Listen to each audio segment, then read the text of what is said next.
성경 속에는 예수님을 만났던 많은 사람들의 모습을 볼 수가 있습니다.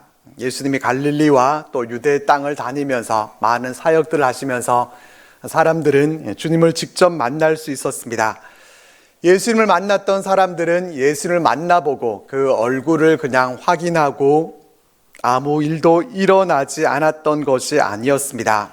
예수님을 만났던 사람들의 공통점은 예수님을 만나고 난 후에 변화가 있었다는 점입니다. 예수를 만났던 어부들은 어부에서 제자로 변화됐습니다. 세관에서 세금을 거두던 세리도 예수님의 제자로 변화됐습니다. 오랜 병상에서 일어나지 못했었고 앞을 보지 못하고 듣지 못했던 사람, 또 귀신 들렸던 병자들도 나음을 얻었습니다. 환자에서 건강한 정상인으로 변화된 것입니다. 세리장 삭개오는 하나님의 자녀로 거듭나면서 변화됐습니다. 이렇게 예수님을 만난 사람들은 저마다 삶의 변화가 다 있었습니다. 오늘 본문 말씀에서도 주님을 만난 후에 변화된 사람의 모습을 볼 수 있습니다. 오늘 본문은 우리가 잘 알고 있는 사마리아 수가성 여인에 관한 말씀의 마지막 부분입니다. 수가성 여인은 우물가에서 주님을 만난 후에 어떻게 변화가 됐습니까? 본문 28절에서 30절 말씀을 다시 읽어보겠습니다. 여자가 물동이를 버려두고 동네로 들어가서 사람들에게 이르되 내가 행한 모든 일을 내게 말한 사람을 와서 보라. 이는 그리스도가 아니냐 하니 그들이 동네에서 나와 예수께로 오더라. 우선 여인이 동네에 가서 했던 말을 보면은 자신이 행한 모든 일이 부적절한 죄악의 모습이었음을 인정하는 자백과 그리고 그 모든 것을 알고 계시는 예수님이 바로 그리스도시라는 사실을 인정하는 믿음의 고백이 담겨 있는 것을 알 수 있습니다. 예수님과의 만남을 통해서 여인은 이와 같은 믿음의 고백에까지 이르게 됐습니다. 여인이 한 말에서 가장 앞에 위치하고 있고 또 우리가 제일 먼저 주목하게 되는 부분은 바로 물동이입니다. 물동이는 어떤 것입니까? 물을 깃거나 담아두는 데 쓰는 항아리와 같은 것입니다. 그렇지만 이 물동이는 단순히 물을 담아두는 그러한 용도의 것이 아니라 갈증으로 가득 찬 여인의 인생을 나타내 주는 것이기도 합니다. 앞에 있는 예수님과의 대화에서 알 수 있는 것처럼 여인의 인생은 갈증으로 가득 차 있는 인생이었습니다. 생수가 솟아나와서 더 이상 물을 기르러 오고 싶지 않았지만은 여인의 인생의 갈증 문제를 해결시켜줄 생수도 없었고 갈증 나는 삶만 살아가고 있을 뿐이었습니다. 이런 물동이를 본문에서는 여자가 물동이를 버려두고 라고 말씀해 주고 있습니다.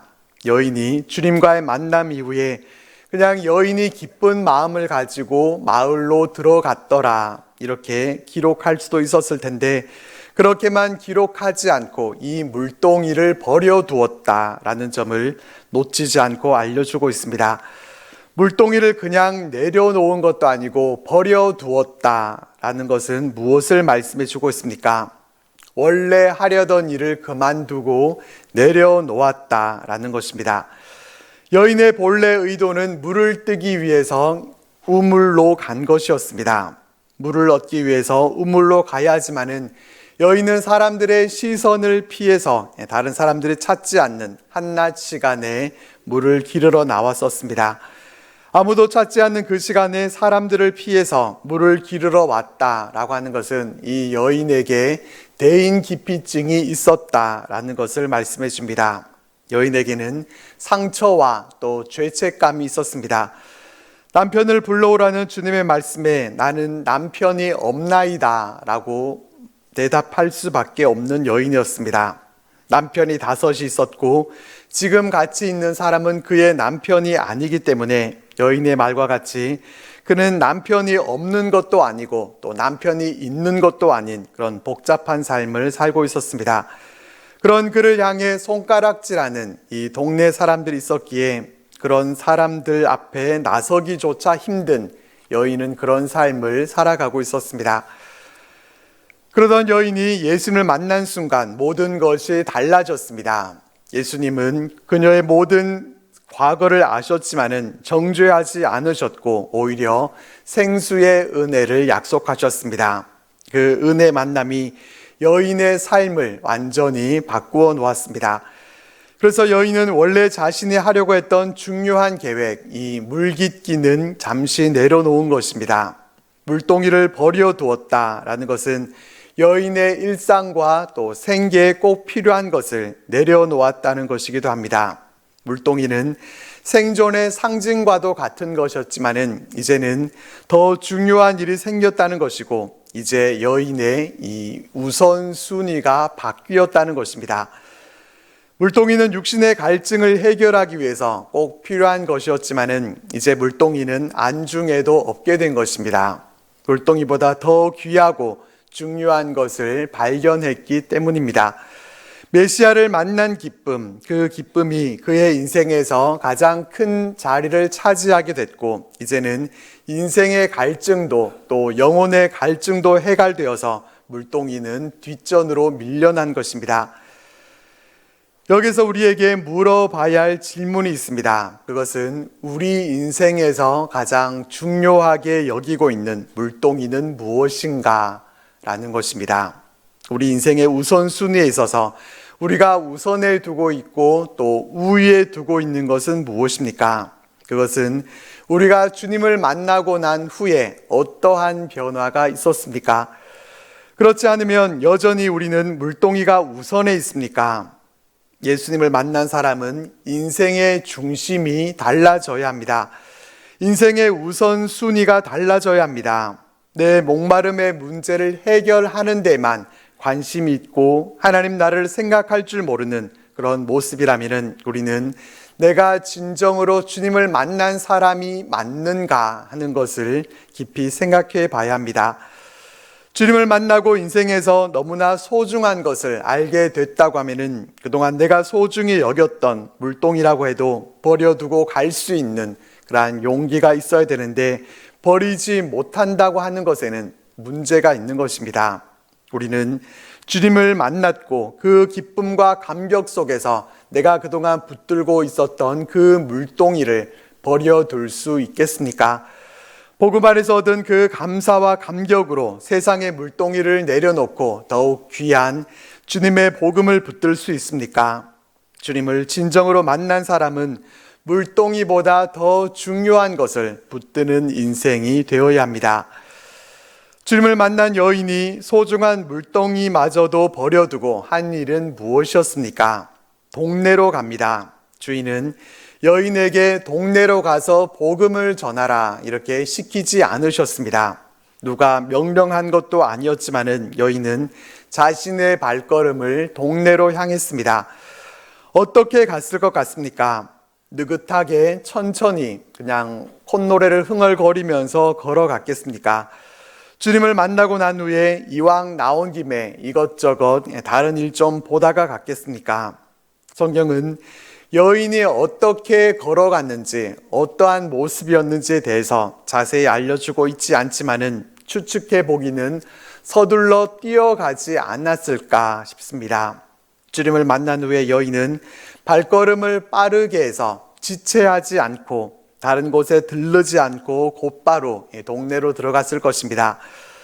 동네는 어떤 곳입니까?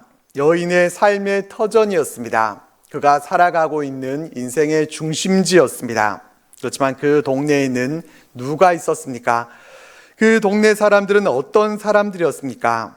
동네 사람들은 여인을 한낮에 물을 길어오게 만든 사람들입니다. 여인에게 상처를 주었기 때문에 여인은 어떻게든지 그들의 시선을 피하고 싶어 했습니다. 그들은 여인이 행한 일을 알고 있는 사람들이었습니다. 여인에게 몇 명의 남편이 있었는지 또 그녀의 행실이 어떠했었는지를 알고서 손가락질을 하던 사람들입니다. 그런 그들이라면 여인에게는 어떤 마음이 들겠습니까?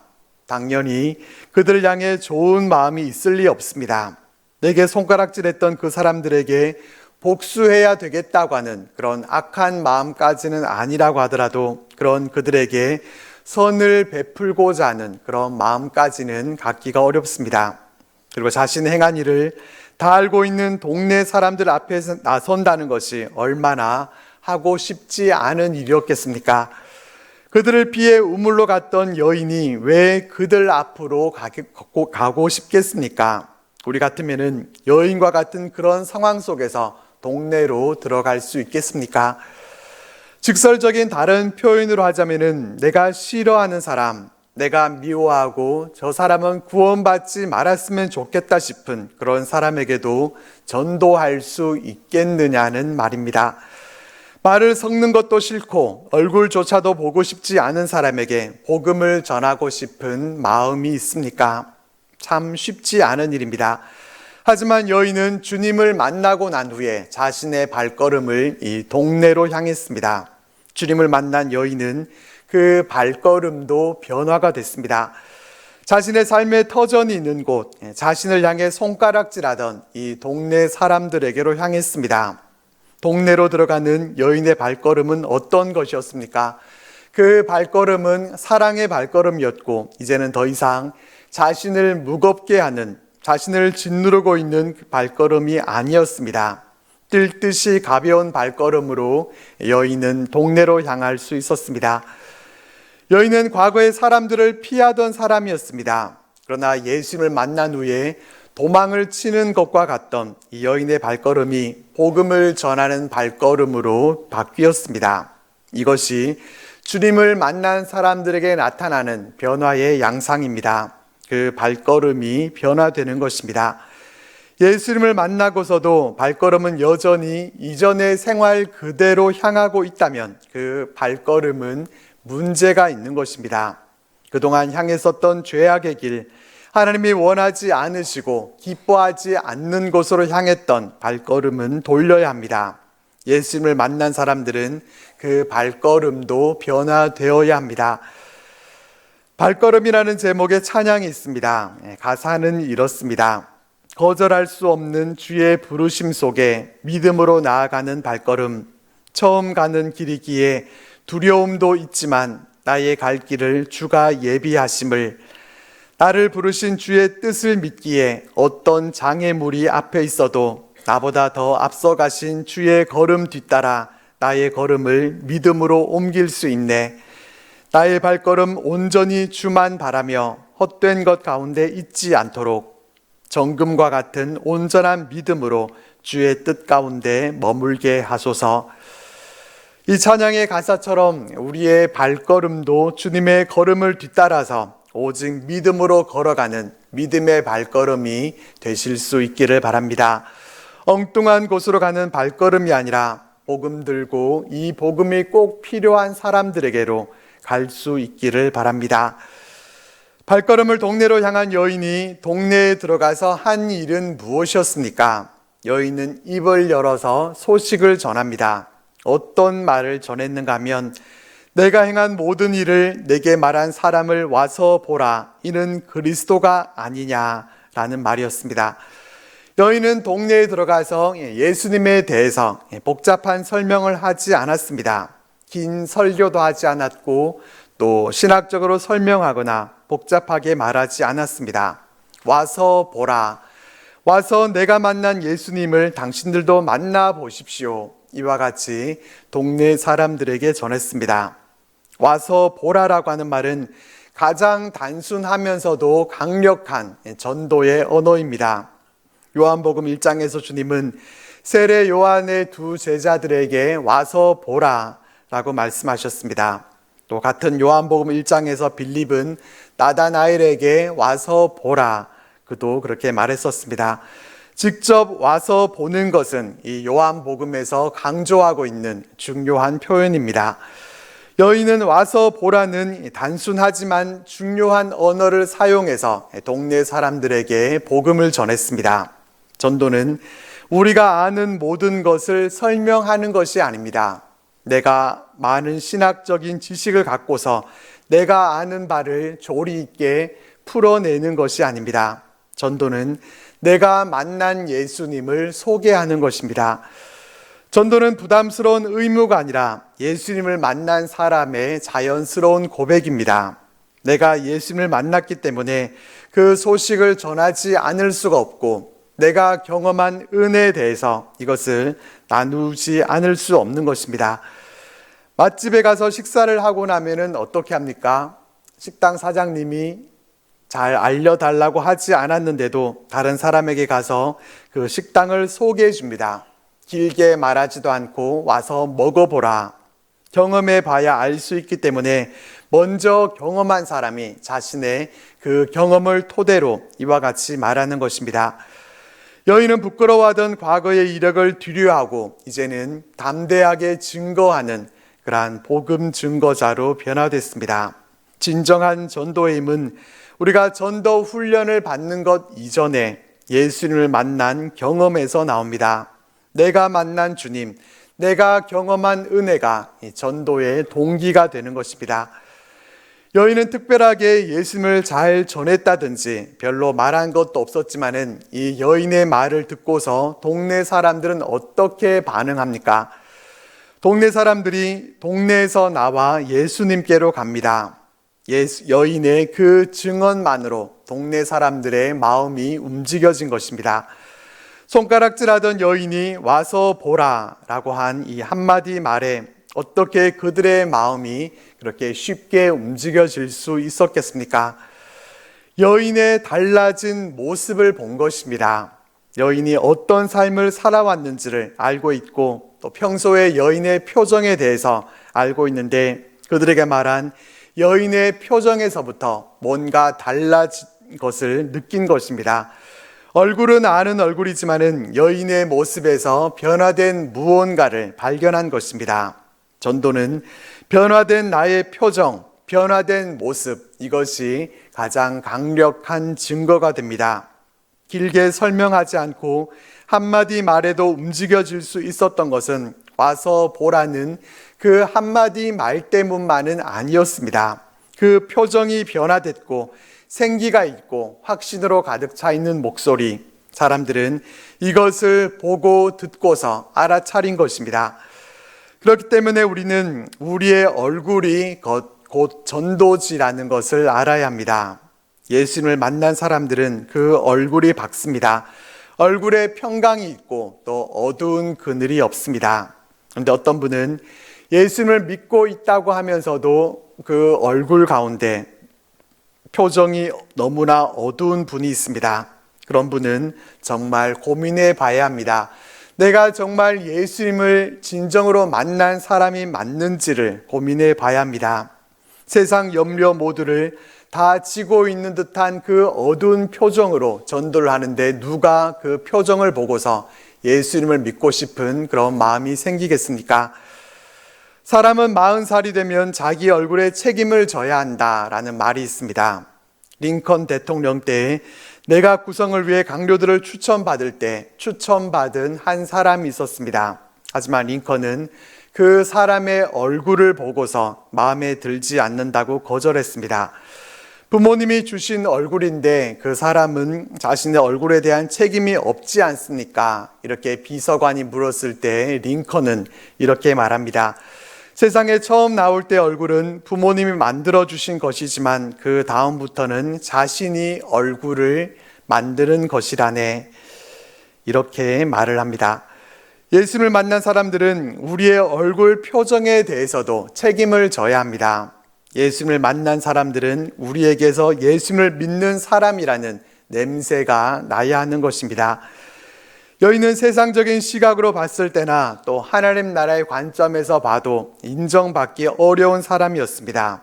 여인은 전도자로서 내세울 만한 그런 장점이나 다른 어떤 것이 별로 없는 사람이었습니다. 오히려 연약함이 있고 허물이 있고 또 약한 사람이었습니다. 그렇지만 하나님은 이 여인의 삶을 변화시키셔서 여인을 귀한 복음의 통로로 사용을 하십니다. 그래서 이 여인을 통해서 동네 사람들이 예수님께로 나오게 됐습니다. 하나님은 우리의 연약함마저도 복음의 도구로 사용해 주심을 우리 마음에 새겨보게 됩니다. 39절 이하의 말씀에는 여인을 통해서 예수님을 만나게 된 이 사마리아 사람들에 관한 말씀으로 이어집니다. 여인의 말을 듣고서 많은 사람들이 주님께로 나아갔고 그 동네 많은 사마리아 사람들이 예수님을 믿게 됐습니다. 한 여인의 증언이 많은 사람들을 예수님께로 이끈 것입니다. 한마디의 증언이 별것 아닌 것 같지만은 이것이 많은 사람들을 구원에 이르게 하는 그런 도구로 쓰임 받는 것을 볼 수 있습니다. 예수님을 믿게 된 사마리아 사람들은 예수님께 더 머무르시기를 청했습니다. 얼마나 귀한 만남이 있었겠습니까? 그동안 그들은 유대인들과 말을 섞어보기도 어려운 그런 삶을 살아가고 있었지만 예수님이 전하시는 하나님 나라의 그 귀한 복음의 비밀을 듣고서 그들 마음 가운데 얼마나 또 기쁨과 감사함이 넘쳤겠습니까? 그래서 주님은 사마리아에서 이틀 동안 더 머무르셨습니다. 예수님의 말씀을 통해 믿는 자는 더 많아지게 됐습니다. 그리고 42절 말씀과 같이 여인에게 놀라운 고백까지 하게 됩니다. 이제 우리가 믿는 것은 내 말로 인함이 아니니 이는 우리가 친히 듣고 그가 참으로 세상의 구주신 줄 알미라.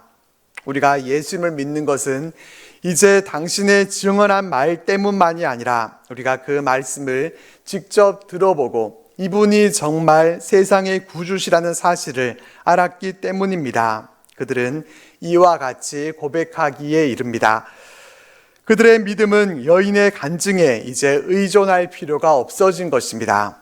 여인의 간증보다 더 확실한 그들의 경험, 그들이 만난 예수님에 대한 자신의 간증이 생긴 것입니다.